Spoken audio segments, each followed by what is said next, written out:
السلام عليكم يا ابو دوحه. وعليكم السلام ورحمة الله وبركاته. سمعت كده انك انت عامل عروض وحاجات كده حلوه وبتنزل في الاسعار. عروض بتضرب في الأسعار ضرب. والله ضرب تضرب نار يا ريس. ضرب نار. طب ماشي، بكام الستنج ده؟ 25 جنيه. 25 جنيه؟ أيوه. ايه 25 جنيه. طيب الحاجه الساقعه بكام؟ يعني اللتر ونص ولا الاتنين ولتر؟ الحاجه الساقعه الصغيره احنا لسه ما وصلناش للتر. الكنزاية دي ايه الواحدة ب 30. صلى على النبي. امال الحليب ابو خير ده بكام؟ ب 45 جنيه الكيس. 45. كيس نص كيلو بس ب 45 لا جنيه. اله الا الله.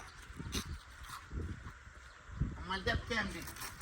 ده المفروض يعني يتباع ب 10 بس أنا ببيعه ب 15. العروض ال 100 100. طب ولا البامبرز ده بكام؟ البامبر ده رقم 3 ده ب 300 بكام؟ ورقم 4 ب 400. هو الرقم ب 100 على طول. الرقم ب 100. الرقم ب 100 على طول.